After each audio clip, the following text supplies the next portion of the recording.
네, 여러분 안녕하세요. 더오름 수학 원장 이승준 선생입니다.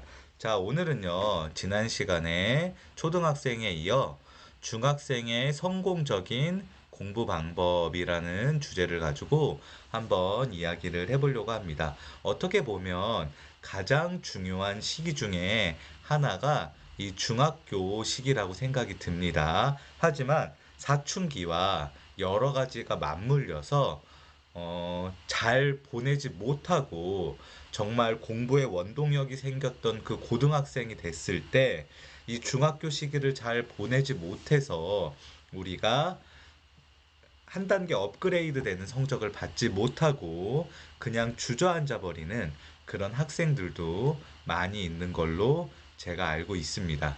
그래서 어떻게 하면 중학교 때 조금 더 성공적인 공부 방법으로 공부할 수 있는지에 대해서 한번 같이 이야기해 보도록 하겠습니다. 자, 첫 번째, 내신과 선행의 줄다리기. 과연 그 승자는, 선행도 물론 중요하고요.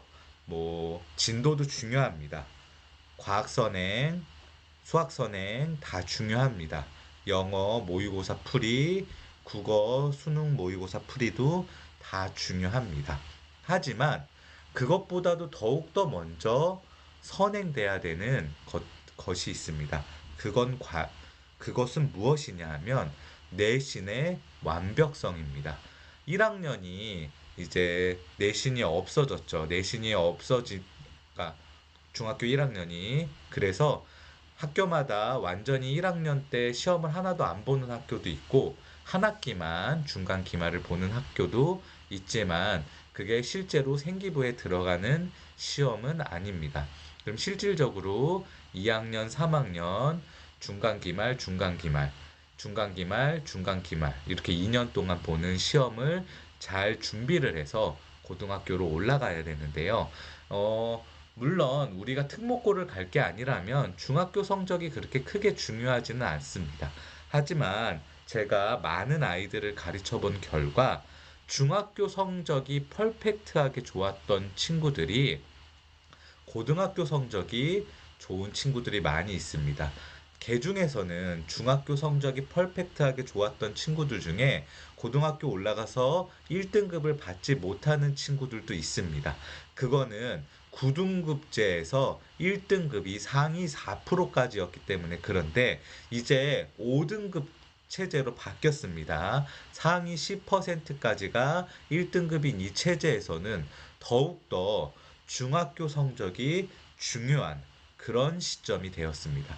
중학교 때 내신을 꼼꼼하고 완벽하게 지필고사를 100점을 맞고 수행을 잘 챙기는 그런 연습이 된 친구가 고등학교 올라가서도 고루고루 상위 10% 안에 들어서 올 1등급을 받을 수 있고 내신에서 선도하는 그런 점수를 받을 수 있다고 생각이 듭니다.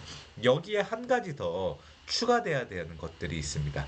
그건 과연 무엇이냐 하면 우리가 중학교 이제 성적을 보고 중학교 점수를 보면 각 중학교마다 편차가 조금씩 있습니다. 요즘에는 이 중학교마다 편차를 조금 줄이기 위해서 시험 난이도를 비슷하게 만들려고 각 학교 선생님들이 다른 학교 시험지도 연구를 하고 하지만 아직까지 엄연히 편차가 존재합니다. 예를 들면 제가 있는 이 반포 쪽 지역의 중학교들을 읊어보면요.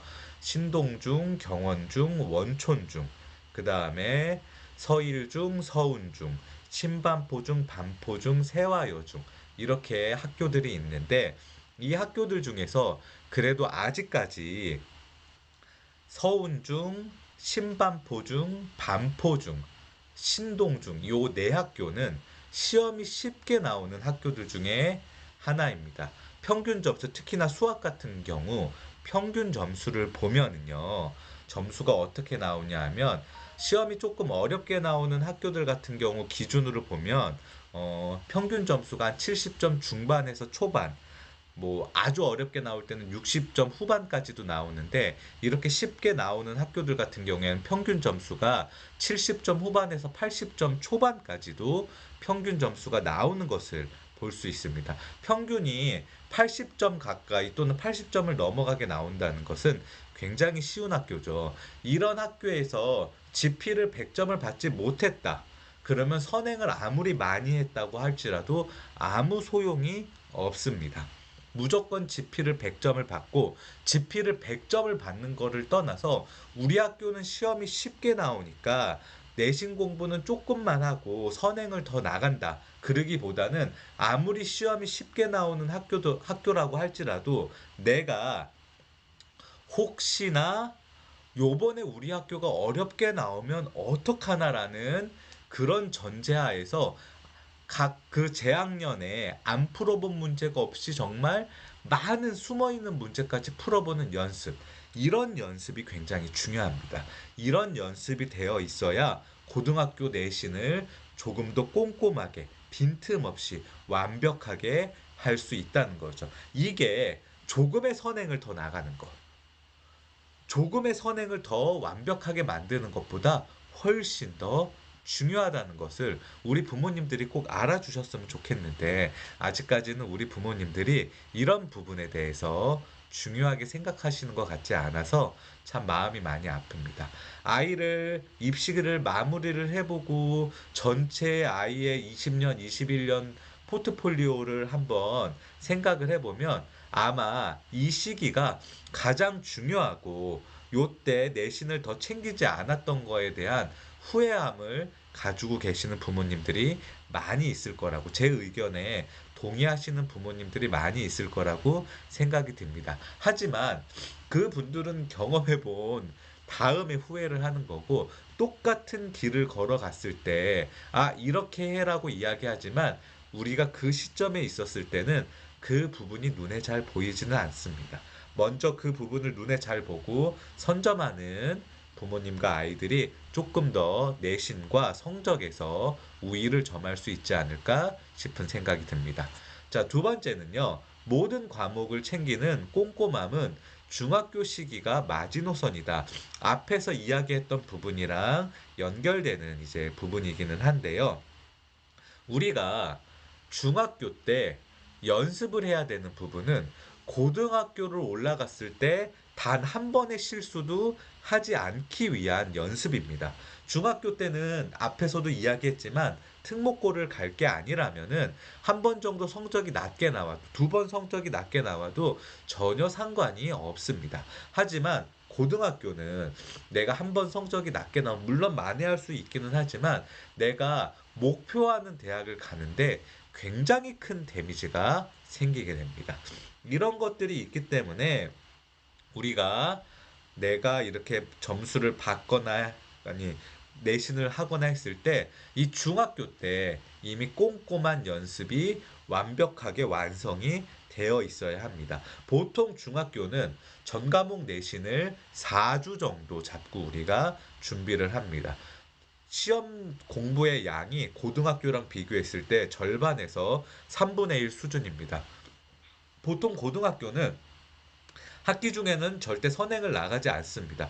선행을 나가는 학원을 다니는 그런 친구들은 이 부분을 굉장히 유념하게 보셔야 됩니다. 선행을 나가는데 그 선행을 나가는 학원에서 선행을 나가면서 내신을 같이 할 때 내가 선행을 나가면서 내신을 같이 했지만 모든 과목을 올 1등급을 받는다. 그러면 괜찮지만 한 과목이라도 1등급을 받지 못하는 과목이 있다면 당장 그 선행을 나가는 학원을 중단하고 1등급을 받지 못하는 과목에 더 투자를 해야 됩니다. 이런 부분이 잘 돼 있어야 되는데 우리 부모님들은 단순히 전체적으로 1등급을 받을 수 없다. 우리 아이는 어차피 수능으로 대학 간다라는 그 인식 때문에 놓지 못하고 있다가 내신과 수능도 다 망치는 경우들이 있습니다. 자, 그러면 내가 중학교 때 4주 동안에 어느 정도 연습하고 준비하고 학원은 어떤 학원을 다녀서 내신을 준비했을 때 완벽성이 있다는 거를 중학교 때 많이 연습을 해놔야지 고등학교 때 이것보다 기간이 2배 정도 길어졌을 때 양이 2배 내지 3배 늘어났을 때 내가 얼마만큼 꼼꼼하게 공부할 수 있는지 어느 정도 이 계획에 눈이 생기고 포트폴리오를 세울 수 있다고 생각합니다. 고등학교 올라가서 계획을 세우고 준비를 하려 그러면 이미 늦었습니다. 중학교 때 이 부분은 어느 정도 다 완성이 되어 있어야 된다고 저는 생각을 합니다. 자, 여기 잘못 나와서 지웠는데요. 머리만 믿는 공부는 그만. 누구나 계획은 있지만 계획대로 되는 일은 없다. 자, 중학교 때는요. 머리가 좋은 친구들이 공부를 잘 합니다. 앞에서도 이야기했지만 시험 공부 양이 고등학교의 절반 이하로 작습니다. 보통 대단원, 두단원 정도 시험 범위가 나오기 때문에 머리가 좋은 친구들이 조금만 노력해도 그 양을 다 흡수할 수가 있고 시험 문제 난이도가 아주 높지 않기 때문에 100점을 맞을 수 있습니다. 그런데 이 상태로 공부를 하다 보면 이 머리가 좋은 친구들이 고등학교에 올라가서 갑자기 확 느껴지는 그 공부량을 감당하지 못하고 완성도가 떨어지다 보면 성적이 중학교 때보다 확 떨어지고 그 떨어진 성적을 이기지 못하고 좌절하고 다른 꿈을 꾸다가 결국에는 고시낭인처럼 입시낭인이 돼서 계륵이 되어버리는 경우가 많이 있습니다. 다 계획은 있습니다. 완벽하게 계획은 있지만 꼼꼼함과 그 겸손함이 없는 공부에는 계획대로 모든 것들이 완성되지 않습니다. 그렇기 때문에 우리가 조금 더 이 공부에 대해서 단계를 밟아가면서 자만하지 않고 머리를 믿는 공부보다는 학습 양과 완벽성을 늘리는 그런 공부를 해야지 조금 더 입시에서 성공할 수 있고 중학교 시절을 올바로 보낼 수 있지 않을까 싶은 생각이 듭니다. 자, 오늘은요. 중학생의 성공적인 공부 방법에 대해서 한번 이야기해 봤습니다. 여러분들 얼마나 동의하시는지는 모르겠는데요. 제가 최대한 여러분들이 보기 좋게 짧게 이야기하려다 보니까 많은 이야기가 다 들어갔는지 저도 헷갈리는데요. 어쨌든 제가 생각했을 때 중학교 때 가장 좋은 공부 방법은 꼼꼼함과 양을 늘리는 그리고 내가 자만하지 않고 겸손하게 실력을 늘려가는 거. 선행보다는 내신의 완벽성을 기르는 게 가장 중요하다고 생각을 들고 요약해 드리도록 하겠습니다. 오늘도 시청해 주셔서 감사합니다.